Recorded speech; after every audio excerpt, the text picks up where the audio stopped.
ဖြစ်နဲ့ဗုဒ္ဓမြတ်စွာသာသနာတော်ကြီးနဲ့ဗုဒ္ဓယဉ်ကျေးမှုကြီးနဲ့ဂျုံကျိတဲ့အခါမှာဂျုံကျိရစုနတ်ဖို့ရာအတွက်တိခါ၃ရပ်ကိုအစဉ်အတိုင်းကျင့်သုံးကြဖို့ပါပဲစိတ်ခါဆိုတာသင်ကြားရမယ်ကြည့်ရမယ်ထက်ခါလေ့လာရမယ်အားထုတ်ရမယ်အဲ့ဒါကိုပါဠိလိုစိတ်ခါလို့ခေါ်ပါတယ်ဒီသုံးပါးဘုရားမြတ်စွာကိုယ်တိုင်ကသတ်မှတ်ထားရတာကတော့ပေရှားပြည့်စရာကိလေသာက၃စီရှိတယ်လို့ပါပဲဒီဝိတ္တကမကိလေသာလူကျူစောကတဲ့ကိလေသာနိပရိယုထနာကိလေသာစိတ်ထဲမှာစူပွက်တဲ့ပရိယုထနာကိလေသာသုံးအနုစရကိလေသာမျိုးမပြတ်နိုင်တဲ့ကိလေသာပေါ့လေအဲဒီကိလေသာ၃စိတ်ကိုဒီလသိကသမတိသိကပညာသိက၃မျိုးနဲ့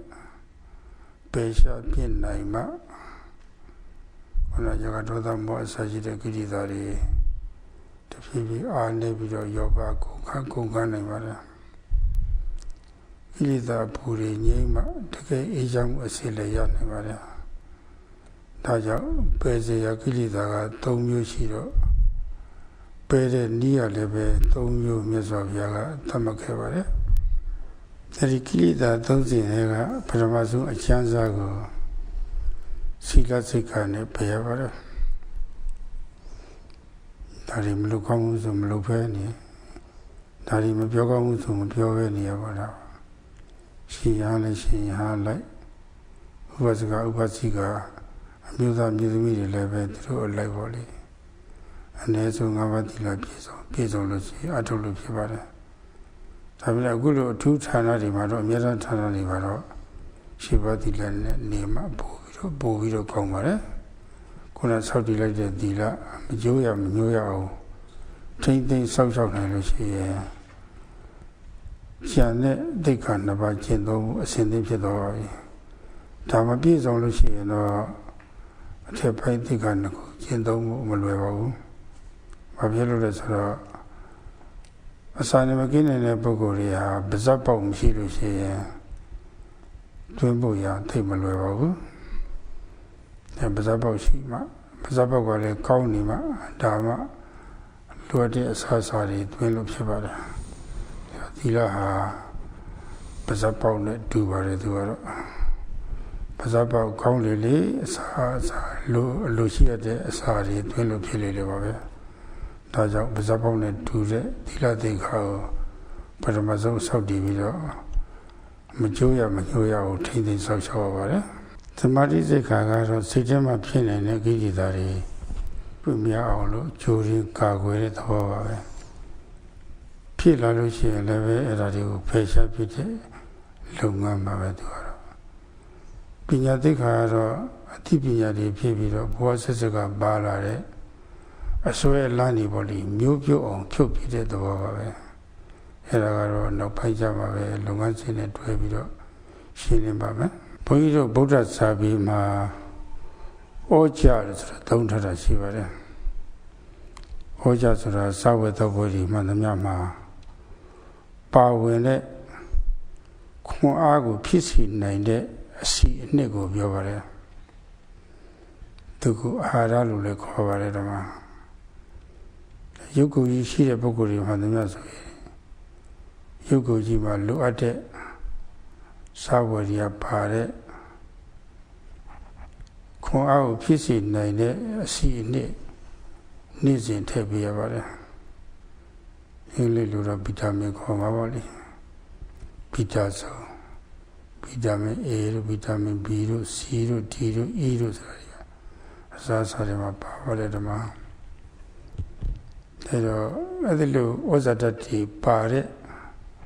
အစားအစာတွေကိုစုံအောင်စားပြီးပါမှဒီခန္ဓာကိုယ်ကြီးကလည်းပဲလှုပ်ရှားနိုင်ပါတယ်အသက်လည်းပဲဆက်သွားနိုင်ပါတယ်ဒီတော့ခန္ဓာကိုယ်မှာအစားအစာကရရှိတဲ့ ခွန်အားကိုဖြစ်စေနိုင်တဲ့အစီအနှစ်ပေါ်လေနေ့စဉ်ထည့်ပေးရသလိုစိတ်ပိုင်းဆိုင်ရာမှာလည်းပဲဩဇာတတိလိုတယ်ဆိုတာပေါ်လေနားလည်ထားဖို့ပါဗျာဖြစ်တိုင်းမှယူသတိပြုစောင့်ဖို့အစဉ်ထားဆိုတဲ့အတိုင်းကိုယ်ရဲ့စိုက်ပြီးတော့ဘောဓမြအောင်ဒီပေါ်တိုင်းမှတ်နိုင်ဖို့ရအတွက်အားဆိုင်မှုဝိရိယချိန်သားကြိုက်မှုဝိတက်ဒီလိုမျိုးနဲ့ပေါ့လေပေါ်တိုင်းအာရုံကိုရှုမှတ်နေလို့ရှိရင်ဩဇာတတိဝင်ဖို့ရအတွက်အစဉ်သင့်ဖြစ်ပါတယ်စိတ်ပိုင်းဆိုင်ရာဩဇာတိဆိုတာကတော့အမှန်ကိုယုံကြည်လက်ခံတဲ့တတ္တတရားဆွမ်းအားတစ်ခုအမှားတွေကိုရှောင်ရဲတဲ့ရဲရဲမှုဝိရိယမှားပြီးဆိုလို့ရှိရင်ဝန်ခံရတဲ့တတိစိတ်စဉ်မှာညဉ့်ညမ်းမှုမဝင်ရအောင်လို့ကာကွယ်စောင့်ရှောက်တဲ့တတိစိတ်ဗျံပဒမဖြစ်ရအောင်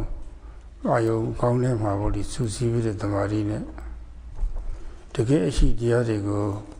ပြတ်ပြတ်သားသားပိုက်ချသိမှုပညာမကောင်းမှုတုစိတ်တရားတွေကိုလောက်ရမှာပြောရမှာကြံစည်ရမှာရှစ်တဲ့ဟိရိနဲ့ကြောက်တတ်တဲ့ဥတ္တပပေါ့လေအဲ့ဒါဒီဟာစိတ်ပိုင်းဆိုင်ရာစွမ်းအားတွေပါပဲအဲဒီစွမ်းအားတွေရှိလာဖို့ရာအတွက်အခုဖြစ်တိုင်းမှရှိသေးပြုစောင့်မှုစင်တာဆိုတဲ့အတိုင်းပေါ့လေအဲ့ဒါလေးတွေသတိထားပြီးတော့ရှုမှတ်ရပါတယ်ရှုမှတ်ပါများလို့အလေးကျင့်ရလာပြီဆိုလို့ရှိရင်ဓမ္မောဇာခေါ်တဲ့ခုနဩဇာတွေပေါ့လေကိုယ်ရဲ့ရောက်လာတော့ပါတော့ဘုန်းကြီးပေးတဲ့အချိန်ကတော့ကုန်သွားပါပြီဒီကုန်းကျုပ်အနေနဲ့လူရင်းပြောချင်တာတော့လူတွေမှာရုပ်ခန္ဓာအတွက်ဩဇာတလိုအပ်တယ်လို့နာမ်ခန္ဓာအတွက်နန္တရားအတွက်လည်းပဲဩဇာတတိလိုအပ်တယ်ဆိုတော့ဗောလေနားလည်ထားဖို့အရေးကြီးပါတယ်ရုပ်ခန္ဓာအတွက်ဩဇာတတိပြုစုံထည့်ဖို့ဆိုတာတော့မတည့်တဲ့အစာတွေရှောင်ပြီးတော့တည့်တဲ့အစာတွေကဗောလေအစီအနှစ်ခွန်အားဖြစ်စေတတ်တဲ့အစီအနှစ်တွေကိုလုံလောက်အောင်စားပေးရပါတယ်စားတဲ့အခါလည်းပဲညင်ညင်ဝါရပါတယ်ဒါမှအရသာတွေလည်းထွက်လာပြီးတော့ခုနအစီအနှစ်တွေလည်းပဲပြန့်နှံ့ပြီးတော့သွားနိုင်ပါတယ်ယူသည်တွေနဲ့ဝါရပါတယ်ထို့အတူပဲစိတ်ပိုင်းဆိုင်ရာဩဇာတတိဖြစ်လာဖို့စိတ်ပိုင်းဆိုင်ရာခွန်အားတွေလည်းပြည့်လာဖို့ဆိုတာလည်းပဲအလုံးရဲ့အကျိုးကိုနားလည်ပြီးတော့မြတ်နိုးတန်ဖိုးထားတဲ့စိတ်တွေတန်ဖိုးထားတဲ့စိတ်ရှိပါပါယူသည်တွေနဲ့လေးလေးဆဆနဲ့မြတ်မြတ်နိုးနိုးနဲ့စိတ်ဆဆနဲ့လုပ်နေပါတယ်ခုနသမင်းလုံးညင်ညင်ဝါသလိုပေါ့လေသွင်းလို့ထည့်ပြီးတစ်ချက်ဝါပြီးတော့မြူချတာမျိုးတော့ဩဇာတရားကိုသိမလွယ်ပါဘူးအဲ့တော့တည်တည်ချာချာပေါ့လေစိတ်ဆဆယူသည်တွေမြတ်နိုးတန်ဖိုးထားပြီးတော့အလုပ်လုပ်ရပါတယ်အဲ့ဒီအလုပ်လုပ်မှအောင်ဝယ်ခေါင်းတော့အောင်ပေါ့လေစိတ်ပိုင်းဆိုင်ရာဩဇာတတိပေါ့လေအစီအနှစ်တွေပေါ့လေခွန်အားကိုဖြစ်စေနိုင်တဲ့အစီအနှစ်တွေစိတ်မှာစိတ်ဝင်ပြီးတော့လာနိုင်ပါတယ်အဲ့ဒီတိုင်ကျိုးစားဖို့ရအတွက်ပေါ့လေအခုဉာဏ်နဲ့နိုင်ပိုင်းလေးမှာမတည့်တာတွေဘယ်လိုရှောင်ရလဲစိတ်အစဉ်မှာဩဇာတတိဘယ်လိုထည့်သွင်းပြရတယ်ဆိုတဲ့အကြောင်းဆက်လက်ပြီးတော့နာဖို့ပါပဲဘုန်းကြီးတောင်ကတော့ဒီလောက်ပါပဲဒါပါပဲဘုန်းကြီးတောင် That's all for today. Sadhu, sadhu, sadhu.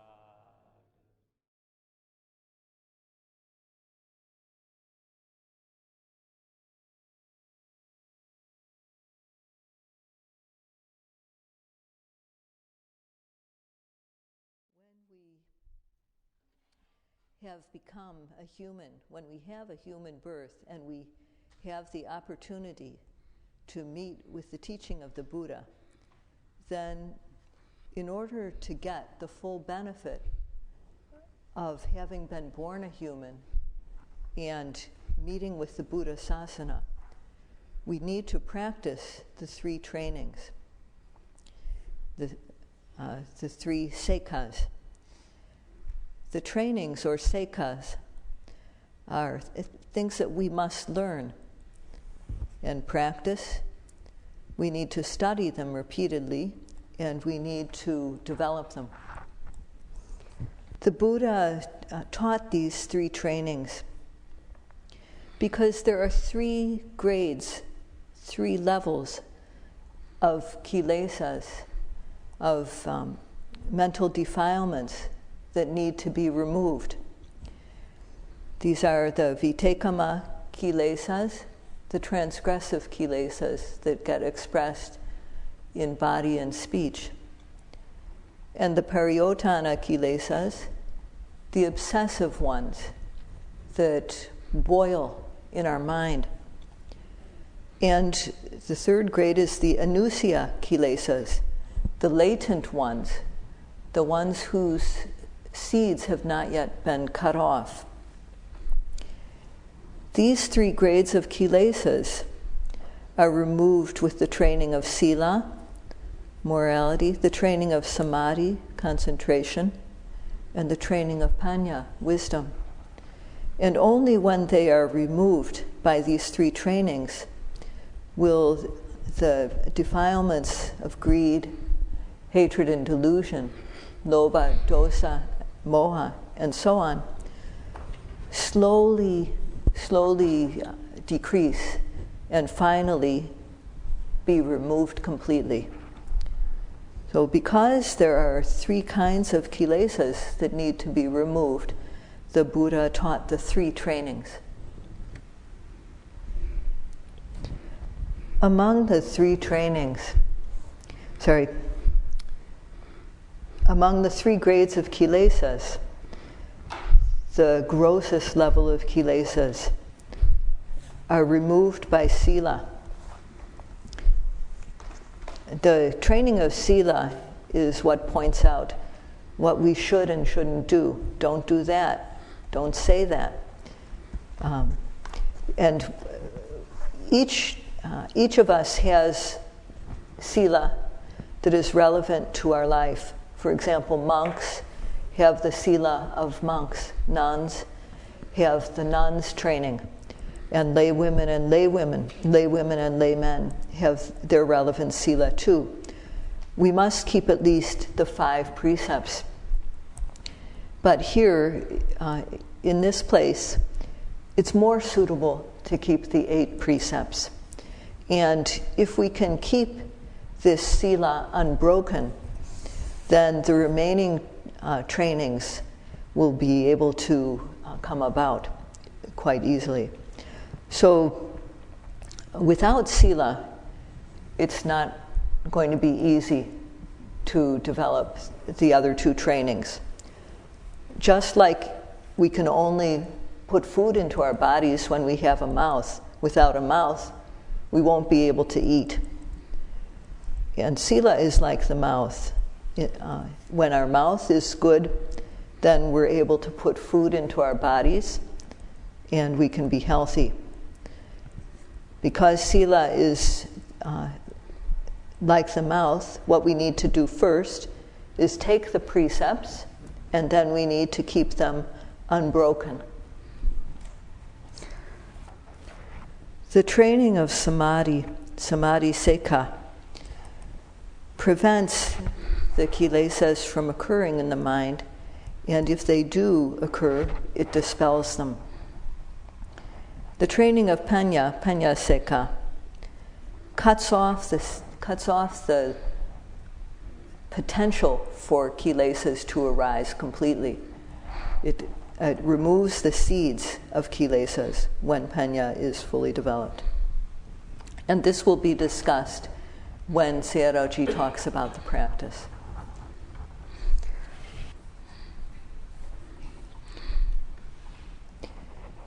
In the Buddhist text, there's a word called oja. Oja is something that is present in all types of food. its nutrition, nutritious essence. It's also called ahara in Pali. And everyone who has a body needs this nutrition, this oja, which produces strength. And you could call them vitamins, multivitamins. We have multivitamins that support us. Vitamin A, B, C, D, E, and so on.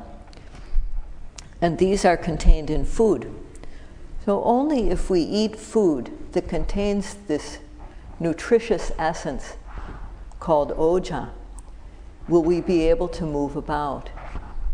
And only then will our bodies continue to exist. So just as we need to put this nutritious essence contained in food into our body every single day, so too mental oja, the nutrition for the mind, is also needed. We need to understand this. Sayadaw mentioned the rule of practice. Always apply mindfulness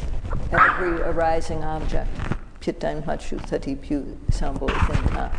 asinta. Whenever an object arises in our being, we need to observe it. So to note every arising object in our experience, we need virya. We need to make the effort to observe the object when it arises. And we need vitaka, aim, so that our mind is in focus with the object. If we use these two, effort and aiming, courageous effort and aim, accurate aim, then if we use these two to note, to observe the object, then oja, the nutritive essence of Dhamma, will develop. So first of all, faith, the mental power of faith, to trust in that which is trustworthy, in that which is true. And then courageous effort to stop ourselves before we do something wrong. And if we do, courageousness to admit that we have done something wrong. And sati, awareness, mindfulness, which protects the mind by blocking out kilesas. And